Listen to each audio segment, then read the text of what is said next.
Welcome to another edition of Politics Done Right. I'm here with a special guest. Today, we're not going to be all about politics in as much as she is very, very political. Maysoon Zayid is an actress, a comedian, a writer, and disability advocate. She is a graduate of and a guest comedian in the residence at Arizona State University. Maysoon is the co-founder, executive producer of the New York Arab American Comedy Festival and the Muslim Funny Fest. She was full-time on-air contributor to Countdown with Keith Olbermann and a columnist for the Daily Beast. She has most recently appeared on Oprah Winfrey Networks in Deep Shift, 60 Minutes, and CNN. Maysoon had the #1 TED Talk of 2014, and guys, you have got to see that, and was named one of 100 women of 2015 by the BBC. As a professional comedian, Maysoon has performed in top New York clubs and has toured extensively at home and abroad. She was the headliner on the Arabs Gone Wild comedy tour and the Muslims Are Coming tour. Maysoon appeared alongside Adam Sandler in You Don't Mess with the Zohan and limped in New York Fashion Week. She is a recurring character on that show that I used to love, General Hospital, and the author and narrator of Find Another Dream. Maysoon, welcome aboard Politics Done Right. How are you doing today? I'm so excited to be here. And let me tell you, I'm excited to have you because I tell you what, I believe it or not, I met you long time ago on When? TED Talk. Actually, I saw your TED Talk long time ago, and it was like, there are two TED Talks I always remember: yours and one by Brown. And what they did, Brene Brown. yes, I mean these are talks that give you hope. These are talks that says, you know what, I can do absolutely anything. So why don't you first tell us a little bit about who is Maysoon Zayid? Well, first of all, a really fun fact is that Brene Brown and I do a tour together called Together Live. And it's Really? happening like right now. Like my next show is in for Together Lives in Boston on October 26th. So I've gotten to share a stage with your other favorite TED Talk. So yay. There Uh, you go. I am Maysoon Zayid. I'm a tap dancer, comedian, a writer, and a disability advocate. Now, you're a lot more than that. I'm sorry. Okay, what? Well, I mean, let me see you. I've seen you on. You were on CNN, and I remember Yeah. watching that thing that you did on CNN. And when the president wanted an apology from a comedian, From you Samantha Bee. you presented the absolute best defense. Why don't you tell me a little about that? I'm back. Okay, you're back now. Okay, See what let they did? It's the I'll president. He's trying to silence me. It's not a He's conspiracy. trying to silence you. Okay, let me start this part again. Okay, you gave the absolute best defense of what's her name on from Samantha Bee. Samantha Bee from the comedy channel for using the C word, and I'm like, that was the best defense of her. Go for it. Well, they were trying to draw a comparison between Samantha Bee and Roseanne. And what I said was that you cannot compare a slur to a curse word. You know, having potty mouth is not the same as spewing hate. And that there was a clear distinction between hate speech, which is what Roseanne lost her job for, and potty mouth, which is what Samantha Bee used. And I just don't believe I personally choose not to use the B word or the C word just because I find them violent and misogynistic. But I think in this day and age, it's very, very dangerous to try and silence a comedian. And I thought she had the right to use the word that she chose to use. But you know what was so great with the contrast that you made? You made the contrast about locker room talk. Wait a minute. I thought these kinds of things were locker room talk. How Yeah. comes it works one way and not the other? And we see that consistently. We see that consistently. I mean, the Orange Menace is always cursing. But when Rashida Tlaib used the curse word, it became like everyone was grabbing their smelling salts, and the GOP were talking about how low class and what a bad mother. And meanwhile, you know, he's screaming the BS in front of a Klan rally, and they're fine with it. That is ridiculous. But let me tell you, I know you have a new book out called "Find Another Dream." It's been published under the new, I think, Reese Witherspoon's book Hello publishing. Sunshine, and it's available on Audible. So it's a co-production between Hello Sunshine and Audible. I got to work with like a powerful team of all women. So like my editors were women, my producer was a woman. It was really cool. I'm very excited. It's my first book ever. I call it Cotton Candy. It's not inspirational. You're not going to learn anything. I'm just trying to make you laugh and also teach you not to make the mistakes I made in my life. Well, here's the funny thing about it, okay? Because actually want to go over some of what I understand is in the book that I haven't read because I didn't get the Audible sent to me, but I got Well, some of the it context goes on pre-sale actually in 2 days. So in then 2 days. I'll try Well, and give you a sneak peek. yeah, well, here's the thing about it. Whenever I'm gonna interview somebody, I kind of try to learn about them, and I mean, you come across as pretty easygoing and funny and all of that, but your life has been impressive. Thank you. And I mean, first of all, to overcome what many people would not with cerebral palsy. So what I want to ask you to do is, first of all, tell us that story about your dad, and you are not supposed to be a person that's walking. Right. So I think it's really, really important to point out that there's no shame in not walking or using any mobility device you feel frees you. Why And did you think you needed to say that? because I think that as someone with cerebral palsy who walks, I don't want anyone with cerebral palsy who doesn't walk to think it's a failure on their part or that if their mom and dad just tried harder, they would be there. I think my father was dealing with a situation where he knew I would be living in an inaccessible world and he was determined to teach me. But there are people who no father's love or no determination in the world will ever get them to walk. And I just want to make sure that people know they're not lazy, they're not trying. We're just all different, and whatever our ability is, we have to achieve the best we can, not compete with others. That's what makes you special. The reason I stopped you right there is because it's amazing that right in telling your story, you made sure that and said, in as much as I did these great things, if others are not able to do that or others haven't done that, do not hold that as some sort of a letter on them. We're just all different. That is excellent. Continue, please. So my dad had two ways of teaching me, and the first was he would put my feet on his feet and he would just walk. And I say I walked miles on that man's shoes. And the second was to dangle a dollar bill in front of me and have me chase it. And my inner stripper was very strong, so I ran until I was by kindergarten. But also, my parents couldn't afford physical therapy, so they sent me a tap class. And dance was really integral in helping me with coordination and balance and walking. And I'm going to be tap dancing on Broadway November 4th with Together Live. Because if you're going to perform on Broadway and you're a tap dancer, you got to do both. I don't get it though. You're going to be on Broadway tap dancing, but I hear you say you can't stand for more than 3 minutes. I What can't. So what I have happens? to be in motion. I'm like a fish. If a fish stops swimming, it dies. Yeah. I'm basically like a fish. So I have to either be walking or dancing or, shimmying. But if I stand, I just Ah. flop over like a weeble wobble. I just right down. I mean, I just drop. It's so funny because every once in a while I don't realize I'm standing because something interesting happens. And then I'm on my butt and I'm like, oh, I forgot. I can't stand. Now is that Keith Oberman's story real with the chair? Yes, yes, they literally taped the chair so that it wouldn't swivel. It was brilliant. It worked. Because I mean, you said like, oh, you were spinning in the chair, and suddenly, oh well, they brought you back on stage and said, okay, we'll Taped tape down it my down. chair. Yeah.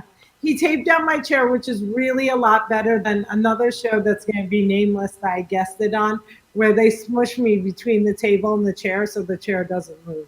You're kidding me. They pin me, I swear. It looks good though because I look really tall, like my but my ribs kind of hurt.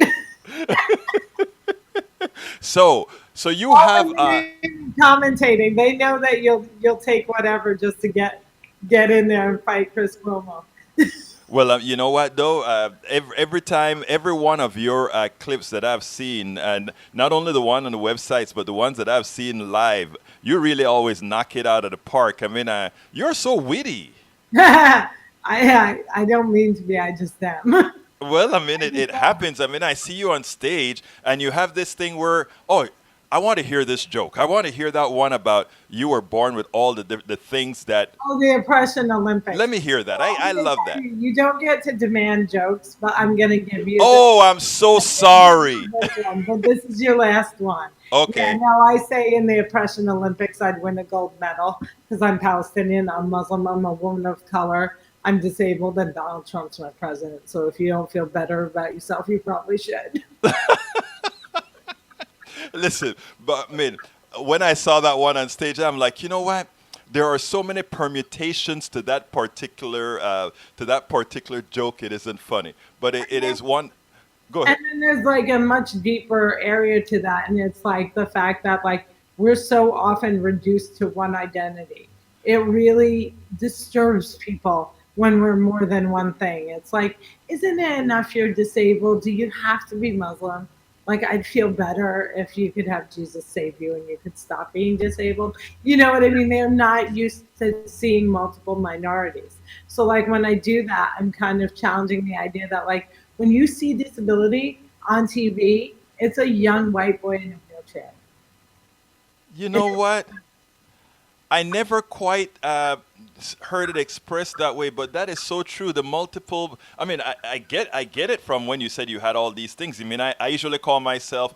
I have all the stigmas: Black, Latino, Caribbean, all at the same yeah, time. But you actually put some context in there. I kind of like that. yeah. And there's people out there that have even more than I do, you know? Like, and so I just like to challenge that image of like, what does define you and who chooses it? And by owning all those things and acknowledging that in the world we live in, these are bad things, but they are exactly who I am and I identify with them proudly. And just also trying to get people not to be ashamed to say they're disabled. It's like by packaging it with all this other cool stuff around it, it makes it easier to say the word for people. Right. Just disabled, I'm Palestinian disabled. I'm a tap dancer, I'm disabled. You know, you put it with like a couple of different things and it feels better. Right. No, it makes a lot of sense. Now, it turns out that, watching some of the things, I fell in love with your parents. I mean, Yeah. they are integral. I see them as integral, and you tell me if I'm reading it wrong, but integral in who you are, because I mean the strength that you portray with the disability that you have, and just earlier on telling me all these things that you have planned to do in the next few days. Yeah. Yeah. So I think they were a really good mix, you know. I say my dad was a teddy bear, my mom's a tiger, and we were her pride, you know. And I think what was cool about it is that my dad was a real cheerleader who was very much invested in me succeeding in the minutia of life. My mother was more big picture, and I always say she really helped create and drive me because failure was not an option. So when you grow up in a house where a B is not a good grade, it has to be an A. It really kind of helps set you up for the competitive life that I live in Hollywood. In the book, I say Hollywood could never chew me up and eat me alive because my mother had like created someone who was unbreakable because she had a higher standard than anyone ever would. And I love that about her because I really feel like it got me to where I am. But I think some Americans would be like, wow, she's mean. That is so interesting, and the best part of it is having that. You're right. First of all, a lot of Americans would say that in the beginning. And I'm an American, but I mean, I Americans don't mean have I understand an what you mean. immigrant parent who is like, you have failed me. Don't I come to my funeral. They don't understand that. I understand that as well. I am an American as well, but there's a certain there's a certain thing culturally that folks would say. Yeah. Now, here's the thing. The good thing about Sorry, I'm gonna just interrupt for on my dad's side of it. I love writing about my dad because there's this stereotype of these oppressive Arab men who are violent and who don't love their daughters and who treat them like property. And it was really fun for me to be able to tell this story of like the poster child for dads, like the type of dad you would love and dream of as a daughter having, and having that be an Arab man and a Muslim man and a an immigrant and all these things that are violence and vilified. well, those things always got me rather perturbed. After all, I think in there are several Muslim countries where women have already taken the highest office. There are Yeah, several Muslim countries where, and not only that, do you think, we all have our patriarchs and the patriarchal societies, and women have busted through that all along. Was it Reagan who was president, or was it Nancy? Anyhow, we can. yeah, and we still have a long way to go. Like I'm watching the election, the campaigning now, and it's still really difficult to be a female candidate. There's still women are still held to a different standard even in this country. Women are still facing violent, like incredible amounts of violence worldwide. So there are some steps forward and there are some steps back. There are revolutionary countries where you're like, America's never had a woman president, but Pakistan has. And then you're like, okay, but at the same time, Saudi Arabia exists. Yes. So it's a little bit of both. But I mean, I watch the way they talk about Elizabeth Warren and Kamala Harris, and it's just different than they talk about the men. And nobody talks about poor Amy, so I can't compare it. Maysoon, when I got you on, this show is called Politics Done Right, and we do heavy politics on this show. And I brought Maysoon, a comedian, actress, an advocate, and said, you know what? I'm not going to get too deep into politics. But after I saw you on CNN, I probably said, you know what? I bet she is going to steer it somewhere Yeah. towards politics. So, one of the swing votes that's being ignored right now is the disability vote. We've had debate after debate with almost no conversation about disability. A candidate who wants to win has to have a well rounded disability policy and realize that 1 in 5 Americans is disabled, 1 in 3 households has a disabled person. They think that when you talk about disability, you're only talking about healthcare. That's completely wrong. We are concerned about equal pay. We're concerned about gun control. We're concerned about police brutality, taxes, healthcare. You have to look at the disabled vote as like a full human being. We're being ignored, and it's a swing vote that really needs to be courted because 46% went to the dark side last time.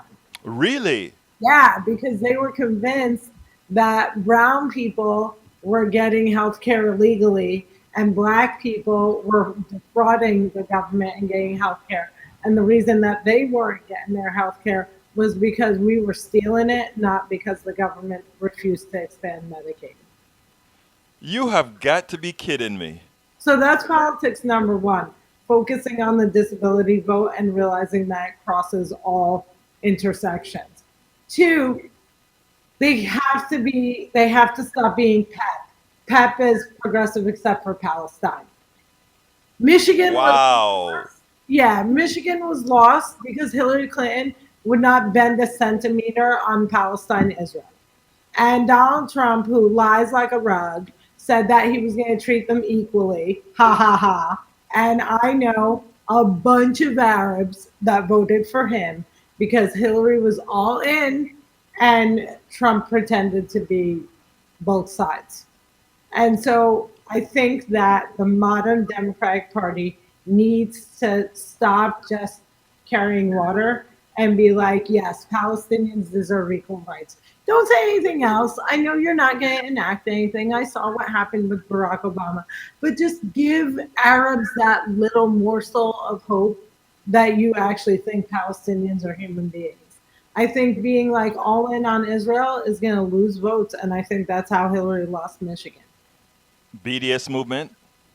I'm not allowed to talk about that because my dad's buried in Palestine. I need to be able to visit Uh, his. I mean, fair enough, fair That's why enough. you silence people, and I am silent. No, no, and you know what though? I think we should all have that latitude. It's first of all on a public basis or whatever. So, granted. Now, You gotta make decisions on what you're willing to risk. no, Yeah. actually, you know what? You're absolutely right. And everybody should be given that latitude to do that. Now, here's another thing. I want to stay on Palestine just a little bit longer. Um, My do you favorite subject. say that again? It's like my favorite subject. I bought a house in Palestine before I bought one in America. Well, I don't, An investment. It's the most coveted land in the world. So yes. either the price will skyrocket or it will be rocketed to the ground. So it's high risk. It's not funny, but I mean, It is though because it's true. that is, oh my, I'm not going to go there. I am not going to go there. I'm not going to, but let me ask you this, two-state solution. I want to ask you something in this, no two-state Yeah. solution? No, I'm a one stater. And how, in what respect?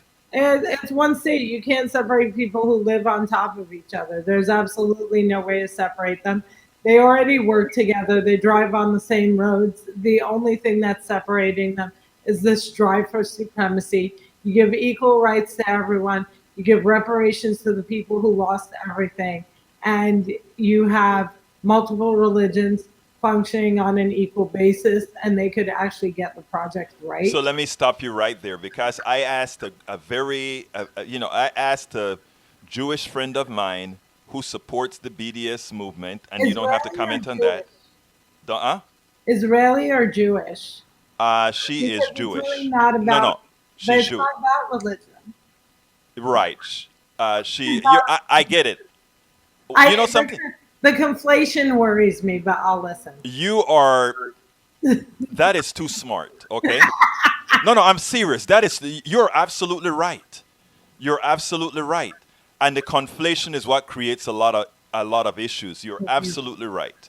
Now, that said, she is Jewish with an affinity for Israel. Okay? Mhm. Now, that said, she doesn't know where she stands because I asked her one specific question. You're talking about a one state solution, which I agree should really be the case. You can't kick people out of the Yeah. lands they had and said, somehow this was divinely given to me. That said, my question to you is about then you really cannot have something called a Jewish state because, in effect, that is saying you have an apartheid state. Right. Oh, simple answer, huh? It's very simple. I don't support theocracy. I believe in equality for all. I think that a state with equal rights for all religions and people without faith is a safe haven for people who identify as Jewish, feel that they're persecuted other places in the world. They would still feel safe here. You don't have to have superior rights to be safe. Equal rights gives that safety. That is so true. I mean, and we're coming close to the end. So, talk to me a little bit about October 18th. October 18th. Yes, I mean, you Maysoon presents an award. October Don't 22nd. you? Oh, so they gave me the wrong date. I'm not sure what you're talking about. Okay, the Women's Media Awards. Tonight, I'm receiving a Women's Media Award for my impact in media. There you go. Then I'm going to San Francisco to make the funny. Then I'm going to Boston with my Together Live tour, which is the greatest tour on earth, togetherlive.com. Also, everything's at maysoon.com. But the big news is November 1st, my first book ever comes out. And I need people to pre order it and buy it and listen to it because I could only write a short book and I had to cut out all of my friends. And I told them they'll be in the sequel. So this book is family, love, and career, and friends are in the sequel. I'm going to lose all my friends if I don't sell enough books to get a sequel. So no pressure, but I don't want to die alone and be eaten by my cat. Well, you know something I am going to have in the blog post for that will accompany this show. By the way, I think your show goes live tomorrow, but in Yeah. the broadcast that goes for the show, we will have a link to your book. Yes, on We, Audible. On yes, on Audible. Yes, I'm going to keep plugging it because it's an Audible original. It doesn't exist elsewhere. But there's a downloadable PDF because we made sure that my audiobook was accessible to everyone. So if you need to read it, you can do that too. You see, you think about everything, don't you? Everything. You think, Except bills. Yeah. I have like a complete void in my mind when it comes to finances. I well, you think know what? everything else. You'll have your staff take care of that. You just let them handle that little Isn't that piece. how they end up embezzling like millions from you and you end up like Kevin Bacon? Oh God, don't tell me about it. Yeah, don't tell me Yeah. about. All right, But I have to go. yes, give me a closer. You're a closer? Yes. Buy my book. Bye. Thank you so kindly, Maysoon. That was Maysoon Zayid.